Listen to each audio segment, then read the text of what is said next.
우리가 안전하게 목숨을 구한 뒤에야 비로소 그곳이 몰타섬이라는 것을 알았다. 섬 사람들이 우리에게 특별한 친절을 베풀어 주었다. 비가 내린 뒤라서 날씨가 추웠으므로 그들은 불을 피워서 우리를 맞아 주었다. 바울이 나뭇가지를 하나를 모아다가 불에 넣으니 뜨거운 기운 때문에 독사가 한 마리 튀어나와서 바울의 손에 달라붙었다. 섬 사람들이 그 뱀이 바울의 손에 매달려 있는 것을 보고 이 사람은 틀림없이 살인자이다. 바다에서는 살아나왔지만 정의의 여신이 그를 그대로 살려두지 않는다 하고 서로 말하였다. 그런데 바울은 그 뱀을 불 속에 떨어버리고 아무런 해도 입지 않았다. 섬 사람들은 그가 살이 부어오르거나 당장 쓰러져 죽으려니 하고 생각하면서 기다렸다. 그런데 오랫동안 기다려도 그에게 아무런 이상이 생기지 않자 그들은 생각을 바꾸어서 그를 신이라고 하였다. 그 근처에 그 섬의 추장인 보블리오가 농장을 가지고 있었다. 그가 우리를 그리로 초대해서 사흘 동안 친절하게 대접해 주었다. 마침 보블리오의 아버지가 열병과 이질에 걸려서 병석에 누워 있었다. 그래서 바울은 들어가서 기도하고 그에게 손을 얹어서 낫게 해 주었다. 이런 일이 일어나니 그 섬에서 병을 앓고 있는 다른 사람도 찾아와서 고침을 받았다. 그들은 극진한 예로 우리를 대하여 주었고 우리가 떠날 때에는 우리에게 필요한 물건들을 배에다가 실어 주었다. 아멘. 하나님 말씀입니다. 사도행전 말씀 가운데 성령님께서 우리의 연약함을 도우시는 장면들을 중심으로 해서 계속 말씀을 묵상해 왔습니다. 오늘이 29번째 시간이고 다음 주는 우리 치유 집회, 그리고 그 다음 주 정도에 마지막으로 우리 사도행전 시리즈, 성령과 관련된 시리즈는 이제 마감을 하게 될 것 같습니다. 오늘 이제 거의 마지막에 바울의 여행 가운데 그가 풍랑을 맞아서 난파되어서 이르게 됐던 이곳에서 성령님께서 그를 도우시고 붙잡으시는 내용을 통해서 우리의 연약함, 이 말씀을 통해서 거울 앞에 서듯이 드러나게 되는 우리의 연약함에 우리가 어떤 믿음을 가져야 하는지, 어떻게 믿음으로 고백해야 하는지, 우리가 그것을 말씀으로 같이 붙잡고 기도하고 싶습니다. 하나님께서 어느 곳에서든지 바울을 붙잡아 주시죠. 그리고 그것이 아주 커다란 도시에서도, 그가 아주 유력한 사람에게 말씀을 전해야만 할 때에도, 아직 그에게 사명이 있을 때에도 그렇게 이야기하시지만, 그런 여러 장소들과 상황에 비하면 이 몰타섬, 멜리데 섬은 아주 작은 곳처럼 보이고 오히려 일상처럼 보이고, 이곳에 도대체 뭘 할 수 있나 싶은 역사의 중심에서는 많이 소외되어 있고, 바울의 삶 가운데에서도 그렇게 엄청난 어떤 중요함을 갖고 있나라고 다시 질문하게 될 만큼의 그런 소도시이고 자그마한 도시입니다. 그런데 주님께서 그들 가운데 어떻게 일하시는지를 우리에게 보여주세요.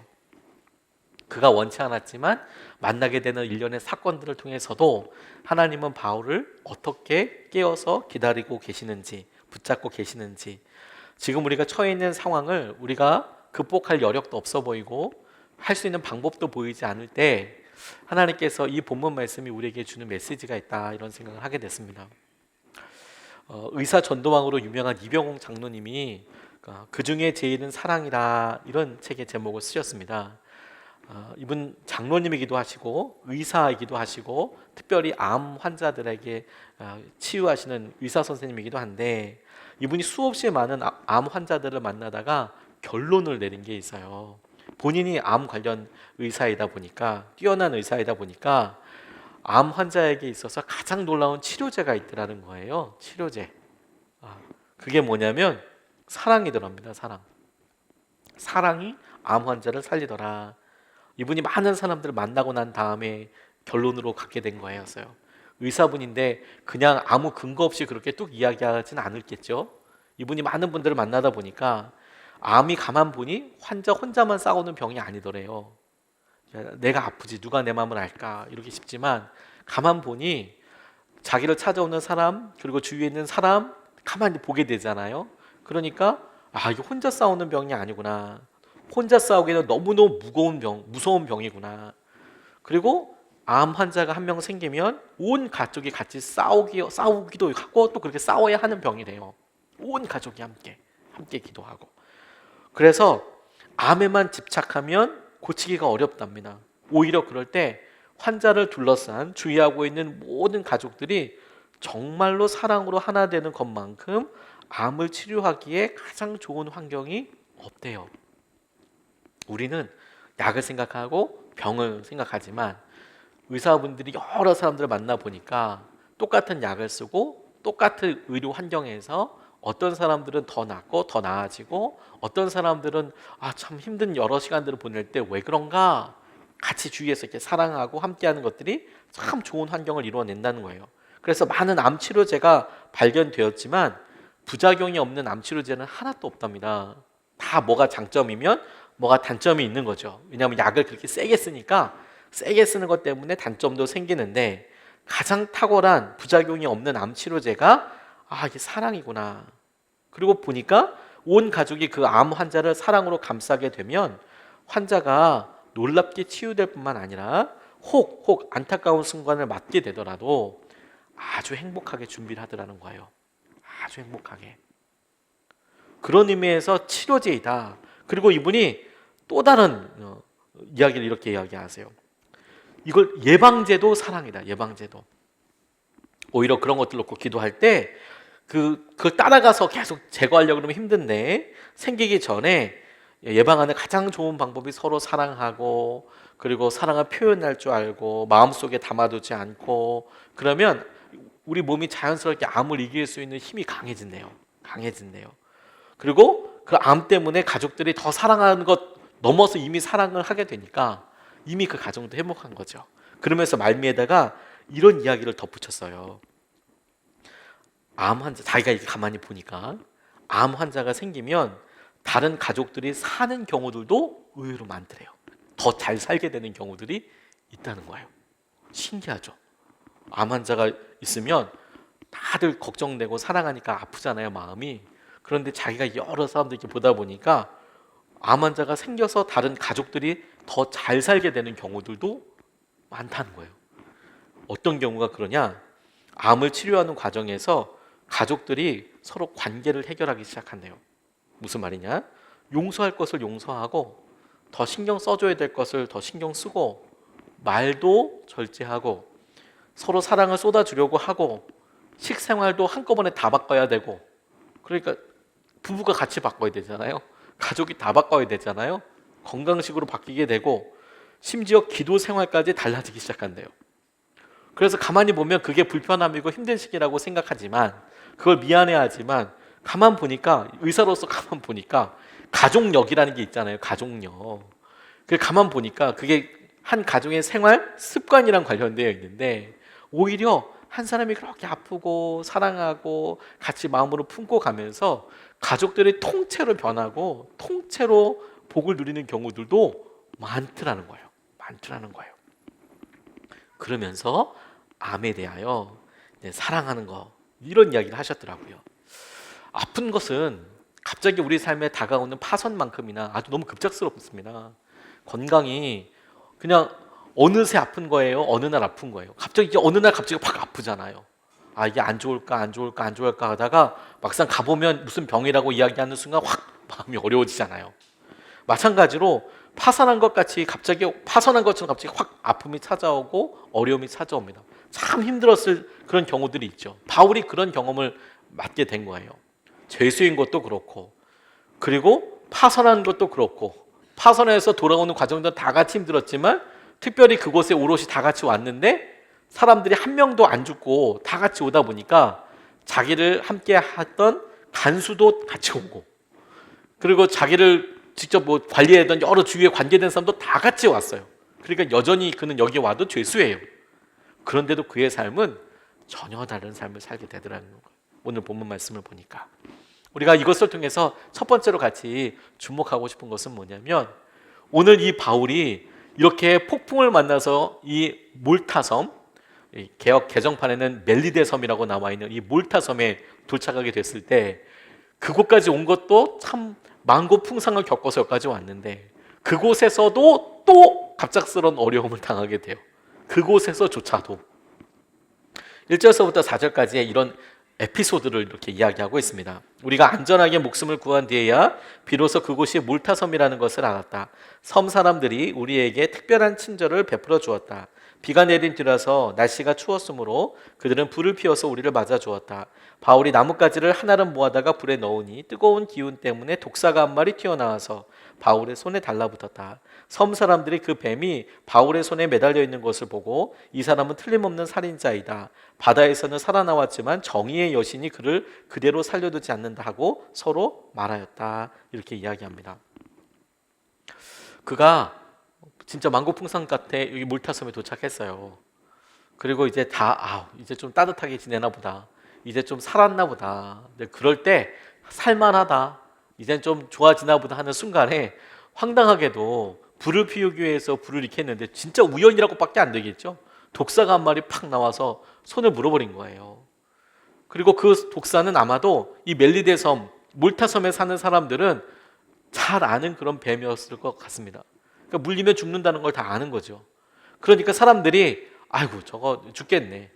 큰 흉악범인가 보다. 나는 무슨 죄는 모르겠지만 흉악범인가 보다. 바다에서는 어떻게 살아서 어떻게 여기까지 왔지만 여기 와서는 신이 다시 벌을 해서 따로 죽이나 보다. 아니, 선택해서 아예 죽이나 보다. 이런 생각을 지금 했다라고 이야기하는 겁니다. 사람들이 신의 심판이라고 이야기할 때 보이는 대로 판단하는 사람들에게는 정말 그럴 수도 있겠다는 생각을 하게 됐어요. 보이는 대로 판단하는 사람은 어떤 아픈 일 혹은 어떤 흉한 일, 저건 너무 흉하다. 어떻게 저렇게 어려운 일, 흉조가 생기냐. 그러면 내심 거기에 대해서 벌 받았나 봐. 이렇게 이야기를 하는 거죠. 재수가 없나 봐. 이런 식으로 보이는 대로 판단을 하죠. 이야기하죠. 그런데 사실 믿는 사람들도 어느 순간에 비슷한 판단들을 해요. 벌 받았나 봐. 내가 안 좋은 일이 있으면. 바울이 독사에 물린 사건은 아무도 예측할 수 없는 상황이고 그렇다고 그게 좋은 일이라고 할 수는 없겠죠. 그리고 심지어 사람들의 보기에는 죽을 수도 있는 일이에요. 그런데 하나님께서 이런 에피소드 같이 일어나는 뱀에 물리는 사건을 떡 이야기하시고 이어서 5절에는 이렇게 말씀하고 계세요. 그런데 바울은 그 뱀을 불 속에 떨어버리고 아무런 해도 입지 않았다. 이렇게 이야기하고 계시는 거예요. 아무런 해도 입지 않았다. 주님께서 가장 처음에 바울의 모습을 통해서 우리에게 믿음으로 붙잡게 하시는 모습이라고 싶어요. 여러분, 우리가 의도치 않고 예상치 못했던 독사에 물릴 수 있습니다. 그 독사는 우리를 단 한 방에 죽일 수도 있다 싶을 정도로 아주 치명적이라고 사람들이 이야기하는 그런 어려움일 수 있어요. 우리가 예상하지 못했고 예측하지 못했어요. 아주 일상적인 일이었고 이런 일을 할 때 이런 일까지 있겠어? 다른 사람은 아무도 그렇지 않은데 지금 멜리데 섬에 상륙한 사람이 276명인데 그 중에 아무도 다 괜찮은데 나 혼자 독사 물려서 나 이제 죽어가? 이렇게 물려있는 상황과 보이는 것으로 판단하는 걸까? 그래야 하는 게 맞는 걸까? 아니면 하나님 나를 치유하여 주셔. 붙잡아 주셔.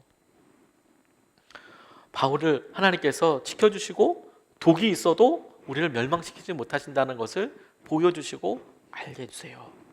오히려 그것이 놀라운 은혜의 계기가 되죠. 저희 돌아가셨지만 저희 고모부께서 아주 어렸을 때 산에 나무를 하러 올라가셨답니다. 나무를 하러 이렇게 올라가시는데 정말 뱀에 물리셨어요. 저희 고모부께서 굉장한 대효자셨어요.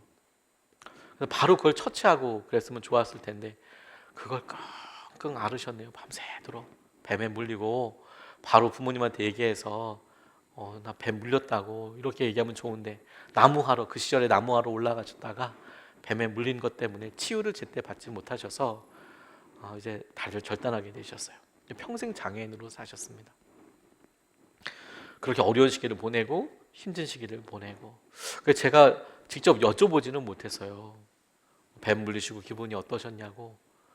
그런데 제가 간혹씩 이렇게 뵙고 그럴 때마다 이렇게 보면 이분이 예수님을 믿고 장로님이 되시고 그리고 부하게 살지는 못하셨지만 아주 부유하게 살지는 못하시지만 하지만 자신이 배워야 될 기술을 배워서 평생 그렇게 할 수 있는 만큼 하시고 그리고 정말 하나님 나라 가실 때까지 자녀들이 어떻게든 같이 돕고 살고 하나님께서 하시는 살 길들이 다 열리더라고요. 우리가 독사같이 우리의 삶을 한꺼번에 허물 수 있는 일들이 있지만 그걸로 우리가 완전히 침몰하지 않습니다. 하나님이 오히려 그 일을 통하여서 우리를 붙잡아 주시고 이끌어 주세요. 오히려 하나님께서 이 일을 치유하시고 우리를 붙잡아 주시고 이 일을 해결하여 주실 수 있는 분이시라는 것을 명확하게 드러내세요. 바울에게 독사가 물리고 그 독사의 도구로 죽지 않아. 하나님께서 그거 보여주시면서 너희들이 갑자기 우연처럼 너에게 화살이 꼽히듯이 다가온 그걸로 인하여서 너희가 죽지 않아. 하나님께서 그것을 치유하시는 분이시라는 것을 저는 보여주신다라고 믿습니다. 안종혁 교수님이 미국 신시내티 대학에서 이렇게 교수님으로 이렇게 계시는데, 이분이 한국의 명문대 나온 것도 아니고 공고 나오셔서 공장에 취직하셨다가 아주 늦게 대학을 다시 들어가시고, 그리고 더 늦게 유학을 가셨어요. 그러니까 뭐한 30 이때쯤에, 보통 뭐 갈 수 있는 그런 나이가 아니라 공고를 나와서 돈을, 군대도 갔다 와야 하고 돈도 벌어야 하고 돈을 그렇게 번 상태에서 결혼도 하고, 그런데 대학을 가게 되고, 그러니까 완전히 야간 대학을 나오고 막 이렇게 주경야독을 하게 되셔서 아주 늦은 나이에 그렇게 대학원을 가게 되셨습니다. 그런데 조지아 공대에서 박사 과정을 밟다가 쫓겨나는 상황이 앞에 있게 된 거예요. 박사 논문을 쓰지 못하면 미국에서는 너 재능이 없는 것 같아, 이 과목엔 더 이상 있을 수 없을 것 같아, 이 졸업 논문이 맞으면 패스가 안 되면 과를 아예 바꿔야 된대요. 그러니까 본인이 집이 넉넉해서 지금 유학을 온 게 아니라 정말 간신히 와서 허덕허덕 지내고 있는데, 그런데 마지막 학기에 이게 막 삐그덕 하니까 너무 힘들더래요. 그런데 그 즈음에 교회에서 하나님을 만나게 됐대요. 하나님을 만나고 나니까 하루에 성경을 8시간 읽으면서 하나님의 임재를 체험하게 됐답니다. 너무 하나님 말씀을 읽는 게 사모가 되고 교회에 그렇게 읽고 막 그랬대요. 박사 논문 써야 되는데. 자, 그럼 어떻게 됐을까요? 쫓겨났습니다. 박사학위 문제가 풀릴 줄 알았는데 끝까지 안 풀렸대요. 그리고 그 순간에 마음속에 하나님이 이렇게 물으시는 것 같아요. 내 인생에 가장 중요한 것이 뭐냐? 근데 이분이 주님이십니다 라는 고백이 안 나오고 박사학위입니다 이런 생각이 좀 막 맹맹이 돌더래요. 왜냐면 자녀들도 있고 가족도 있는데 자기는 지금 나이가 많이 들어서 지금 공부를 하고 있는데, 여기서 쫓겨나면 다시 처음부터 전과를 해서 다시 시작해야 되니까 너무 막막한 거죠. 그런데 결국에 시험은 계속 떨어지고 결국 하나님께서 그 문제에 집요하게 물으실 때 고백하게 됐대요. 항복. 그리고 주님이십니다. 그리고 내가 주님을 위해서 더 연구해야겠다 이런 생각이 들더래요. 그래서 결국에는 그 과목에는 퇴출되고요. 결국 과목을 바꿔서 대학 과정 수업부터 다시 시작하게 되셨대요. 그러니까 이게 얼마나 돌아가는 거예요, 이게 지금. 뭐 엄청 돌아가게 된 거예요. 퇴출돼서 돌아가게 됐습니다. 다시 시작했습니다. 그런데 놀라운 것은 마음에 평강이 넘치더라는 거예요. 다른 사람들 같았으면 거품 물고 쓰러졌을 텐데, 이분 공고해서 군대 갔다 오고 돈 벌어서 야간 대학교 다녀서 간신히 이렇게 대학원, 그다음에 지금 유학 왔는데 그나마 그렇게 박사 과정에서 이렇게 쭉 하면 벌써 이게 30대 중반입니다. 그래서 거기서 한번 또 빡 떨어진 거예요. 그래서 다른 사람들은 이미 벌써 한국으로 돌아와서 교수 되고 그런 나이에 자기는 다시 과목을 정해서 해야 하는 거예요. 그런데 놀라운 건 평안이 있더래요. 평안이. 하나님께서 이거 이끌어 주실 거야. 마음의 평강이 떠나지 않더래요. 그리고 또 세월이 지났답니다. 근데 이분이 늦었는데도 불구하고 교수가 됐더래요. 결국에는 늦었는데도 불구하고.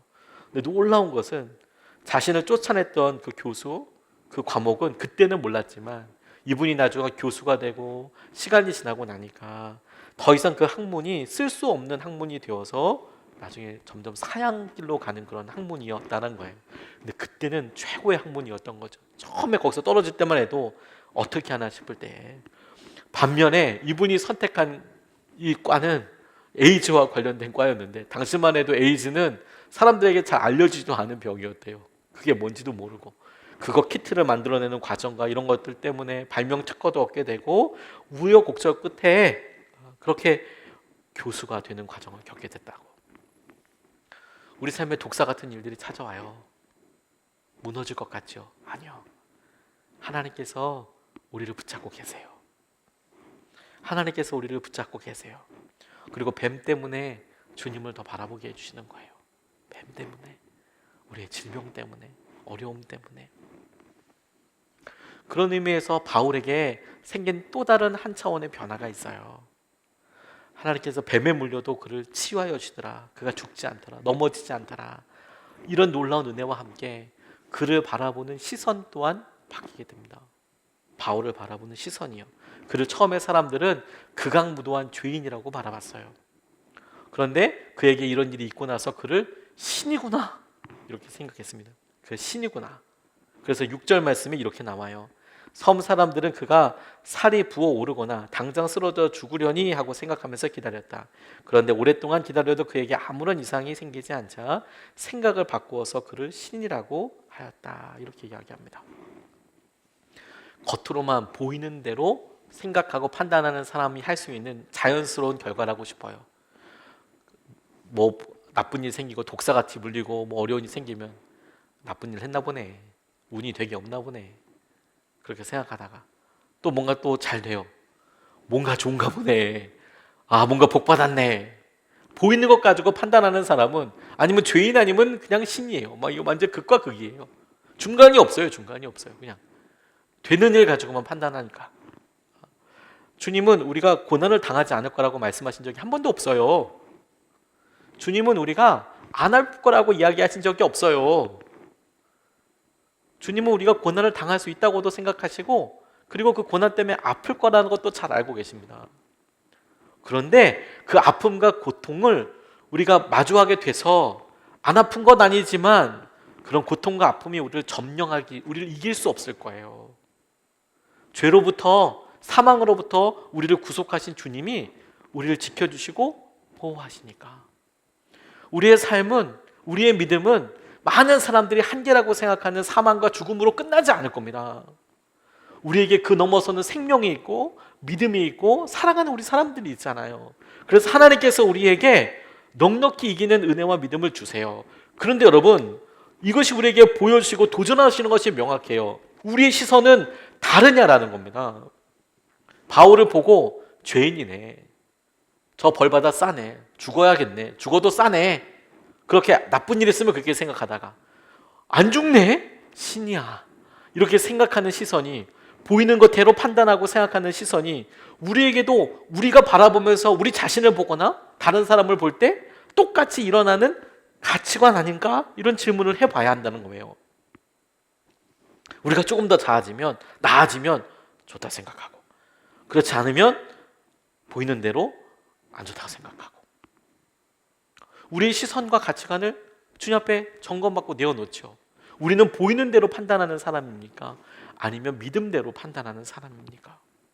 우리는 바울을 알지요.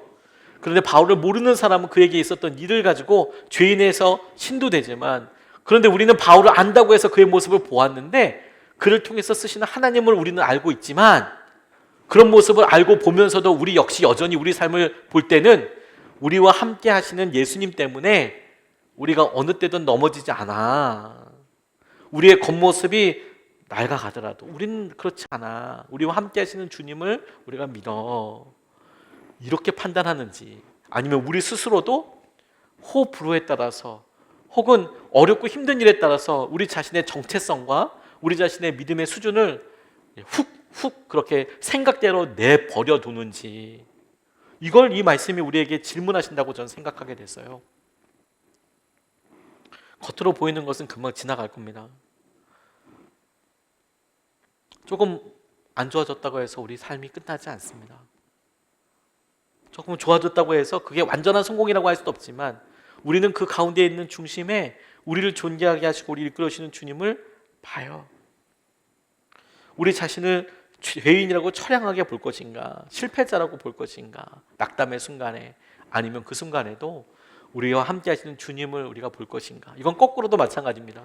우리가 잘 되고 있는 순간에 우리가 마치 하나님이라도 된 듯 신이라도 된 듯 기고만장해서 보낼 거냐, 아니면 이렇게 우리를 만들어주신 주님을 내가 바라보고 살 거냐.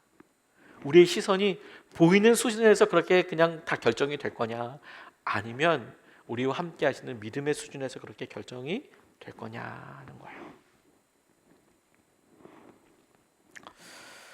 주변 사람 모두에게 호감을 갖는 한 청년이 있었는데요. 하루는 이 청년이 자신의 차고에 있던 자동차를 막 분해하더래요. 근데 당시에 자동차는 엄청 고가였거든요. 뭐 지금도 고가이지만, 그런데 일단 조립을 푼다는 사실은 그것을 어떤 가치 있는 물건으로 되팔기는 어려워지는 거 아니겠습니까? 저희가 어떤 물건을 샀는데 거기에 우리가 망치를 딱 대는 순간, 드라이버를 대는 순간, 요즘은 AS가 끝납니다. AS 그 기간이 끝나버려요. 우리가 뭘 대는 순간. 그래서 뭐 노트북 같은 거 샀다가 뭐 한다고 드라이버 한번 대는 순간 공짜로 이렇게 AS 해주는 기간은 딱 끝나요. 거기서부터 이미 임의 개조 순간으로 이제 아무것도 안 됩니다. 그다음부터 돈 내고 이제 원상 복구해야 되거든요. 하물며 그때는요, 일단 이걸 열었다 그러면 이제 이거는 파는 건 아니죠. 다시 되팔기는 어려워요. 그런데 조립했다가 다시 그러니까 풀었다가 다시 조립했다가, 그러니까 그걸 보고 지나가는 사람이 그거 뭐 하는 짓이냐고, 지금 왜 그러냐고, 그 희귀한 처음 만들고 있는 그 차를 왜 그러냐고, 왜 그걸 다 분해했다가 다시 이걸 조립하고 그러냐.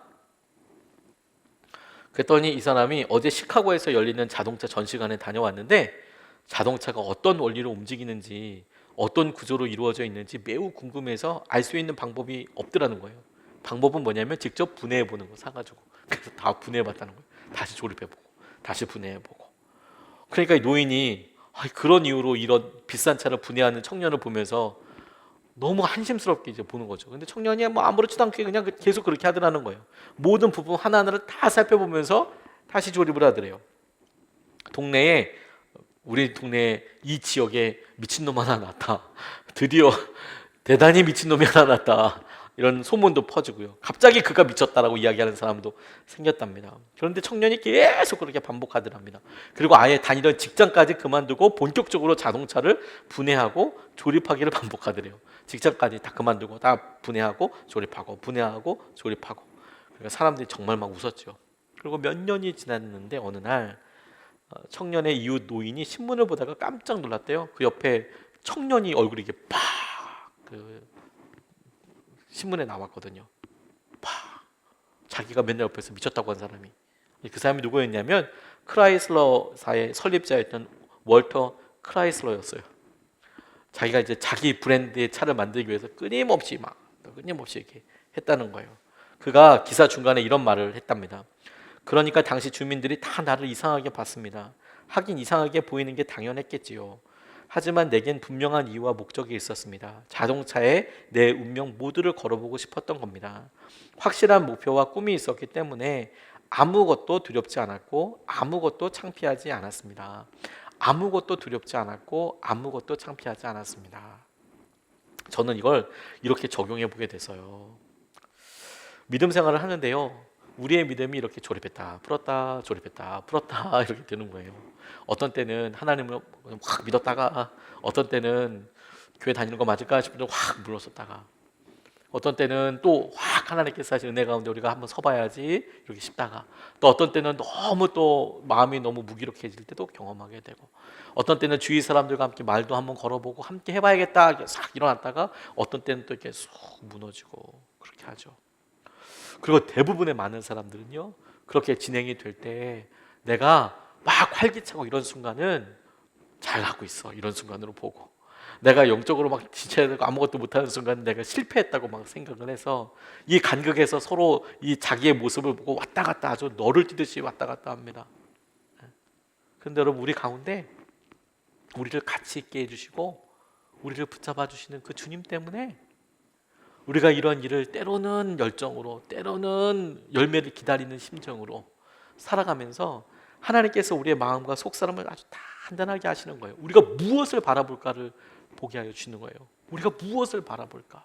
우리가 무엇을 살아가게 될까? 그것을 바라보게 되는 거예요. 바울이 고린도후서 4장 16절 17절에서 이런 기가 막힌 고백을 해요.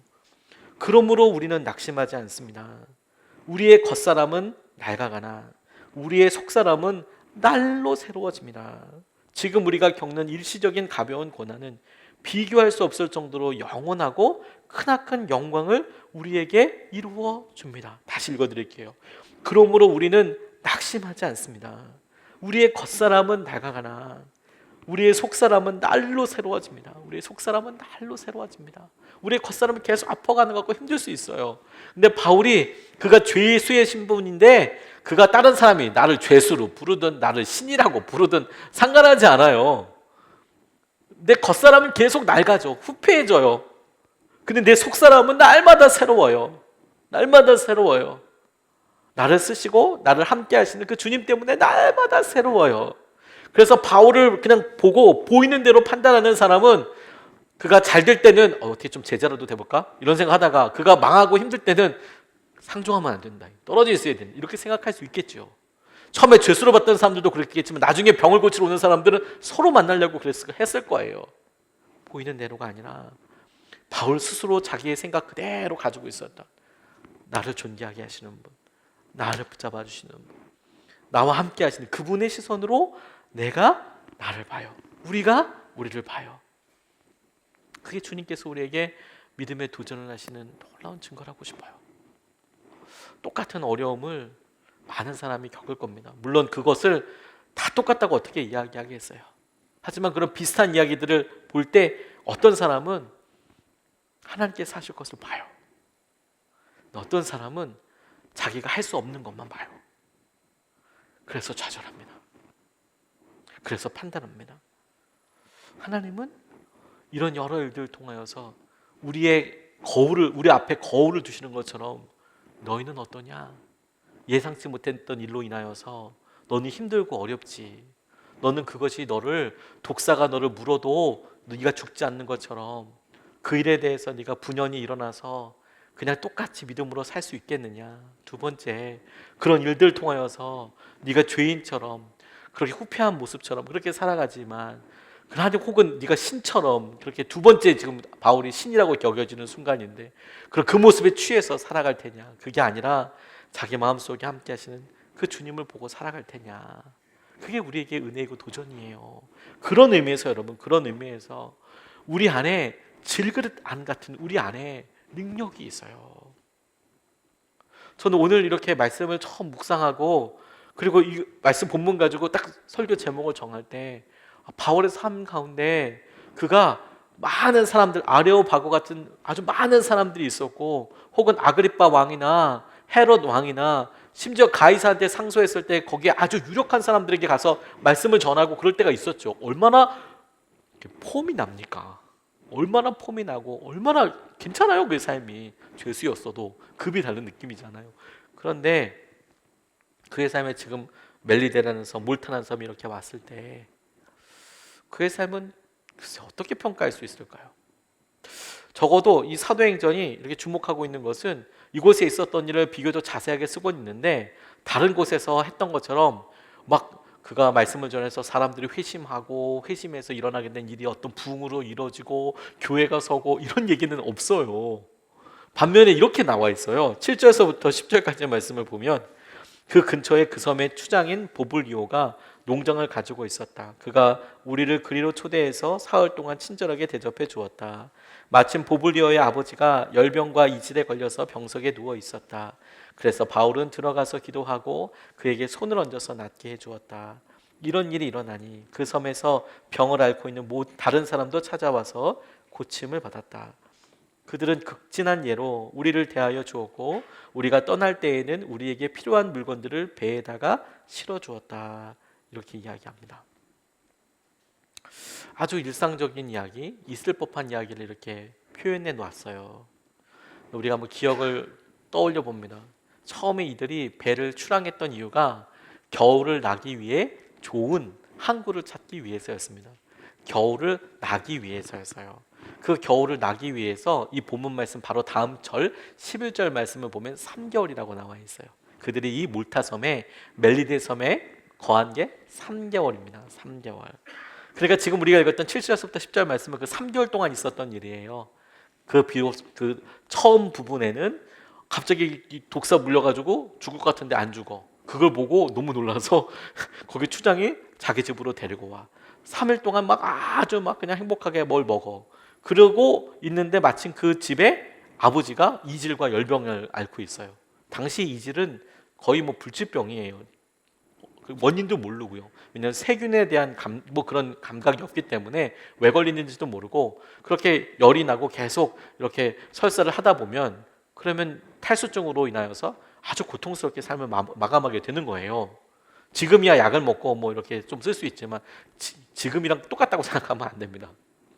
자, 그런 병이 사람이 있었어요. 그래서 고쳐줬대요. 그랬더니 그걸 통해서 이 3개월 동안 어떤 일이 벌어졌을지 우리가 쭉 생각할 수 있겠죠. 그냥 뭐 계속 환자들을 다 이렇게 몰려왔을 거예요. 그 멜리데섬 몰타섬이 뭐 그때 당시에 인구가 얼마나 있었는지 모르겠지만 아픈 사람들 아마 다 왔을 겁니다. 자, 처음에 그들이 선택했던 곳에서 전혀 다른 곳에서 겨울을 나게 됐어요. 이 일로 인해서 주님께서는 몰타 사람들을 치유하셨을 뿐만 아니라 함께하는 사람들에게도 도움을 입게 하셨습니다. 바울 한 사람 때문에 그들이 이 몰타 섬에 있을 때 오게 됐을 때 배에다가 다 버리고 왔잖아요. 3개월을 나야 합니다. 3개월 동안에 보통 일반적으로 그들이 원했던 베닉스라는 항구에 갔다면 미항에 있다가 베닉스라는 크레타 섬의 또 다른 쪽으로 갔다면 돈을 누가 내야 될까요? 선주가 내야 되는 거죠. 당연히 돈을 내고 밥을 먹고 그렇게 살아야 하죠. 그런데 지금 이 사람들에게는 돈이 전혀 없습니다. 돈이 전혀 없어요. 그러니까 돈도 없고요. 금부치가 있었겠지 싶지만 난파당한 사람들이 그리고 그의 큰 배가 그들이 타고 있었던 배가 파선하거든요. 파선해서 거룻배 혹은 그 뗏목 같은 거 나무 쪼가리 이렇게 던진 다음에 먼저 헤엄칠 수 있는 사람이 가고 그 다음에 이렇게 하는 거니까 그 배와 왔다 갔다 하는데 쉽지 않았겠죠. 물론 나중에 거기서 다시 뭐 돈을 가져올 수도 있고 뭐 이런 일이 있겠지만 그건 참 쉬운 일은 아니에요. 그런 기록은 일단 성경에는 없습니다. 그런데 그 3개월을 쭉 날 때 어떻게 살았을지 추측하게 하는 그런 내용이 이 우리가 읽은 말씀 가운데 다 있는 거예요. 그가 병을 치유하고 그 치유한 것으로 인하여서 사람들과 함께 아주 좋은 환대를 받게 되었던 거예요. 그는 죄인의 신분이지만 사람들을 살리는 사람이었어요. 그의 겉모습은 참 죄인이고 아무것도 바랄 거 없는 사람이었지만 그의 마음됨과 그의 믿음으로 인하여서 일어나게 되는 일들은 주위에 있는 모든 사람들을 먹이고도 그리고 함께 하고도 남을 만한 그런 놀라운 은혜의 사람이었어요.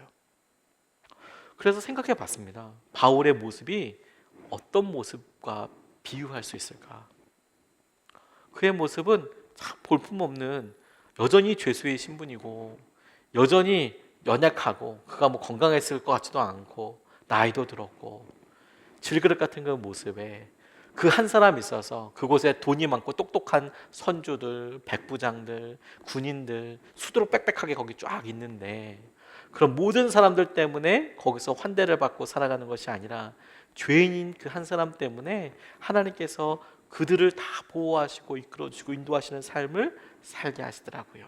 그래서 276명 아니 이 몰타 섬에는 이 사람들이 축복의 통로가 되고요. 이 270명의 이 난파객들 중에서는 이 바울이 축복의 통로가 되고요. 그리고 이 후패하고 나이 들고 병들어 보이는 이 사람 안에는 주님이 계셔서 그 모든 일들의 치유와 은혜를 경험하게 하시더라고요. 믿음의 동심원이 이렇게 있잖아요. 우리가 우리의 가치를 경험하고 우리에게 계신 치유를 경험하는 것은 예수님 때문이에요. 예수님 때문에. 우리가 성공하고 잘하고 이런 것들이 아니라 예수님 때문이요. 예수님. 예수님 때문에 우리가 주의 은혜와 마음을 함께 누려요. 데니엘 메칸지라는 분이 2007년에 독사를 물리는 듯한 안타까운 일을 삶에 경험하게 됐어요. 뺑소니한테 치여서 2007년 6월 22일에 하반신 마비가 됐습니다. 남자분이 하반신 마비가 됐으니 이제 직장이나 여러 일들에 엄청난 제약이 있었겠죠. 물리치료를 받고 수술을 받았는데요. 더 나빠지지 않을 뿐이지 나아지진 않았대요. 너무 억울하고 너무 고통스럽고 고통도 고통스럽고 억울한 건 진짜 너무 억울하고 뺑소니 교통사고니까 멀쩡하게 다니다가 차에 치여서 그런 일이 됐는데 그 사람이 누군지도 모르니까 얼마나 안타깝습니까? 마음에 수없이 긍정적으로 살자고 다짐을 해도 주어지는 현실이 너무 힘들었대요. 너무 어렵고 너무 아프고 나아질 가능성은 전혀 없고, 그렇게 힘들게 시간을 보낼 때 그가 자기 삶에 대해서 이렇게 고백해요. 하나님은 나의 고통을 해결해 주지 않았습니다. 하지만 하나님은 내게 애통하는 법을 가르쳐 주셨습니다. 그 애통이 하나님을 더욱 가까이 하게 만들었습니다. 저는 이게 되게 솔직한 고백이어서 마음에 와서 닿았어요. 치유가 되었습니다. 이런 것도 너무 은혜있고 도전이 되지만, 그런데 이 사람이 고백한 내용을 보니까 너무 억울하고 너무 아프고 수술하는 거 너무 힘들고, 내가 왜 이 수술을, 자기가 결정한 게 없잖아요. 독사처럼 이렇게 팍 해서 이제 자기는 이제 픽 쓰러졌어요. 복귀 안 돼요. 아무것도 다시 삶으로 원래 삶으로 돌아갈 수 없어요. 그런데 하나님께서 그 시간 동안에 자기가 슬퍼하는 법을 배웠대요. 애통하는 법을. 애통하는 자에게는 복이 있다고 주님께서 말씀하셔서 애통하게 됐대요. 그 애통이 하나님을 더 가깝게 이렇게 만들더래요. 내가 막 슬퍼하고 힘들고 이럴 때.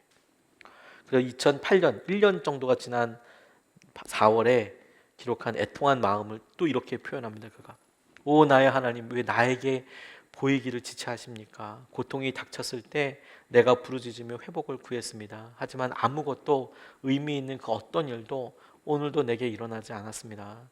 고통, 고난, 끝없는 시련, 이 끝나지 않는 이야기가 나를 지치게 만듭니다. 언제쯤 이 구름이 거칠까요? 언제쯤 이 밤이 멈출까요? 언제쯤 이 긴 터널의 끝이 보일까요? 주님, 언제쯤 제게 다시 미소를 보여주시겠습니까? 제가 할 수 있는 것은 아무것도 없습니다. 나는 아무것도 할 수 없어서 황폐함과 기다림으로 나와 함께 제 가운데 앉아있는 자들에게서 위안을 받을 뿐입니다. 이렇게 이제 고백을 해요.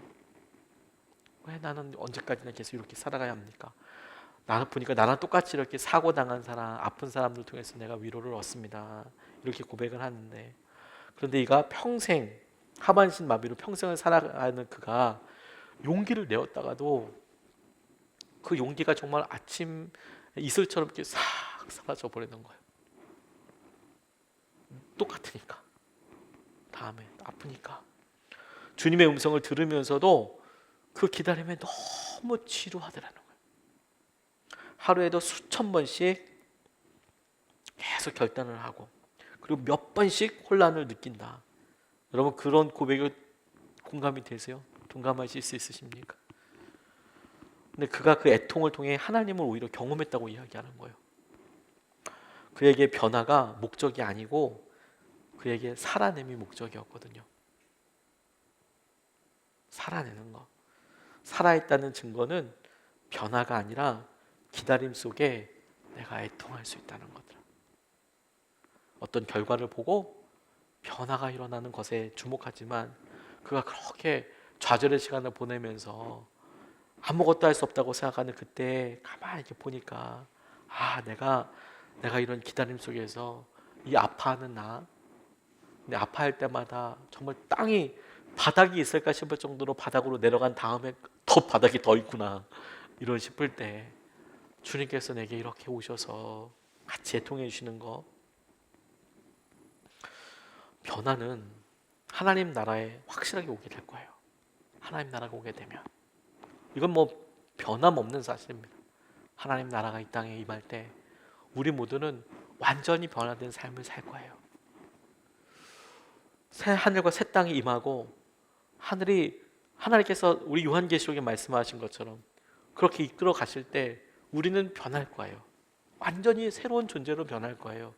자, 근데 그 전까지 어떤 사람은 이곳에서 주님의 은혜대로, 주님의 계획대로, 주님께서 하신 어떤 목적에 따라서 치유를 경험할 수도 있어요. 그리고 어떤 사람은 기다릴 수도 있어요. 그게 최종 목표는 아니에요. 하지만 우리 모두의 마지막은 하나님께서 완전히 치유하여 주시는 거예요. 완전히 회복시켜 주시는 거예요. 완전히 붙잡아 주시는 거예요. 그때까지 우리가 주목해야 될 것은 뭐냐면, 그런데 그때 하나님께서 우리가 놀랍게 치유되고 변화된 것을 통하여서도 영광을 드러내시고, 여전히 우리가 불 속에 있는 것 같고 힘들어 보일지라도, 그럼에도 불구하고 그 길을 가는 우리들을 보고도 하나님께서 영광을 드러내시더라고요. 두 가지가 다.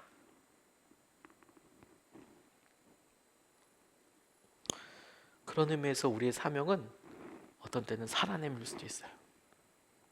내가 오늘 하루를 하나님께서 주신 믿음만큼으로 살고 하나님께서 주신 은혜와 충만함으로 다시 살고.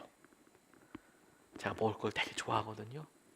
많이 먹을 수 있는 능력도 주셨어요. 아무리 많이 먹어도 하루치 이상은 못 먹겠더라고요. 이틀 지나면 배고파요. 한 끼만 지나도 배고프고요. 사실은 아무리 많이 먹어도 하루는 한 끼는 어떻게 건너뛰고 든든하게 먹을 수 있어도 그 다음에는 또 그 다음 끼니를 먹어야 되잖아요. 은혜도 다 그렇더라고요. 이곳에서 석 달 보냈습니다. 은혜의 시간이었어요. 우리에게도 이 몰타 같은 3개월이 있지 않습니까? 우리에게는 3개월이 아니라 어떤 분한테는 3년이고 어떤 분한테는 30년일 수도 있어요. 내가 원치 않는 일을 당해서 몰타까지 왔어요. 나 여기서 왜 이런 일 하고 있는 거야? 몰타 이거 뭐 언제 가는 거야?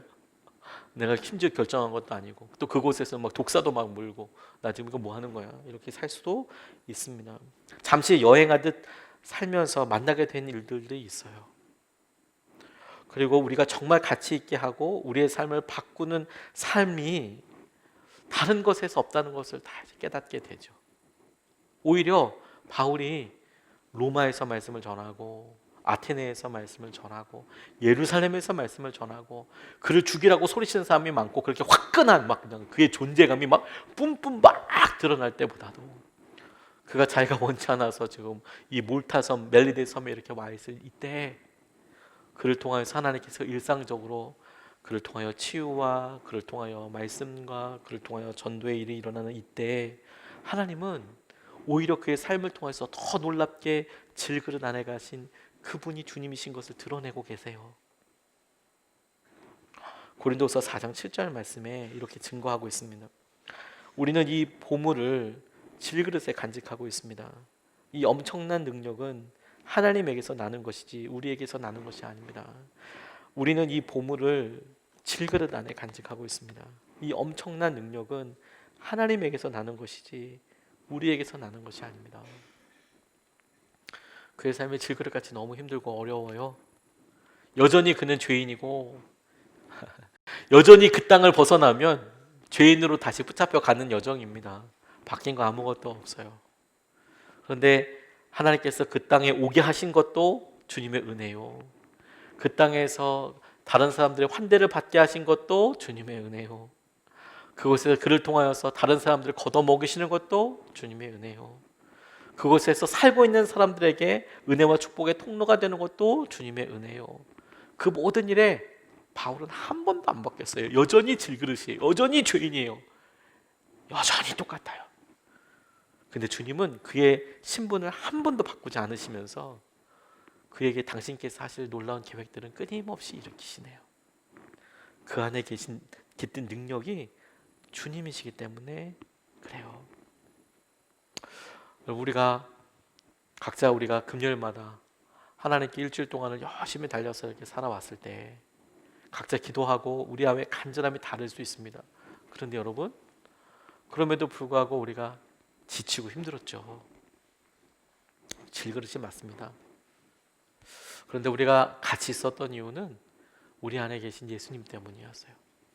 질그릇 같은 우리에게 예수님이 함께 하시고 예수님이 우리에게 힘이 되시고 그분을 우리가 의지할 때 주님께서 우리에게 인도해 주시고 이끌어 가세요. 그래서 여러분 일주일 동안 잘 사셨어요. 참 힘들고 어려웠지만 너무 잘 사셨어요. 너무 잘 사셨어요. 어떤 분들은 믿음으로 능히 넘어서신 분들도 계시고 어떤 분들은 오늘 이 자리에서 또 이 시간에 기도할 때 똑같은 기도로 인하여서 힘들다 하실 수 있지만 잘 하셨어요. 일주일 동안 우리는 그만큼 단단해졌잖아요. 일주일 동안 주님께서 우리 가운데 우리 안에 능력으로 함께 하셨잖아요. 그 주님을 우리가 온전히 바라보며 우리가 또 한 번 주님께서 하시는 디딤돌을 딛고 일어설 수 있으면 좋겠습니다. 하나님을 일으키시고 붙잡아 주십시오. 오늘 우리를 치유하시고 우리 가운데 우리에게 모든 능력이 되십시오. 바울을 붙잡아 주셨던 것처럼 하나님 우리에게도 우리의 연약함을 붙잡아 주십시오. 오늘 세 가지 말씀을 같이 나눴는데요. 우리 삶에 예상치 못했던 사건이 다가와요. 독사가 뭅니다. 독사가 물었어요. 독사가 있는 줄 알았으면 바울이 그거 잡았겠습니까? 안 잡았을 거예요. 그도 몰랐습니다. 그런데 놀라운 것은 안 죽어요. 안 죽어. 안 죽어요. 살아요. 살려요. 살아내게 하십니다. 주님께서. 안 죽어요. 살아내게 하세요. 예상치 못했던 일로 인하여서 우리를 향한 시선이 바뀌죠. 우리는 죄인이지만 어떤 사람들은 신처럼 보일 수도 있습니다. 그걸 통해서 우리가 거울처럼 우리의 믿음을 봐요. 우리는 우리 스스로를 죄인처럼 대하고 있는가, 아니면 신처럼 대하고 있는가, 보이는 것에 대해서 우리가 마주하고 있는가, 아니면 우리가 믿음을 가지고 믿음의 사람으로서 보고 있는가.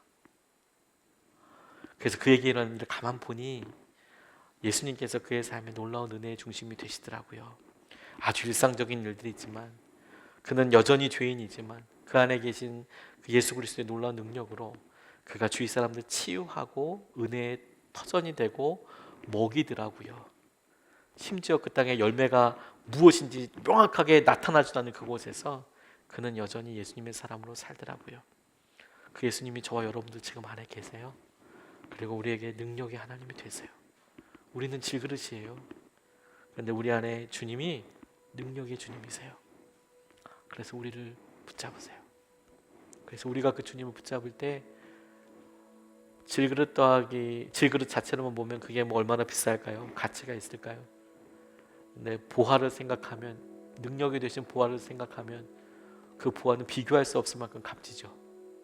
근데 놀라운 것은 질그릇 안에 그 보화가 있을 때, 능력이 있을 때는 그 질그릇의 가치는 그 안에 품고 있는 보화의 가치이고 보화의 능력만큼 아니겠습니까?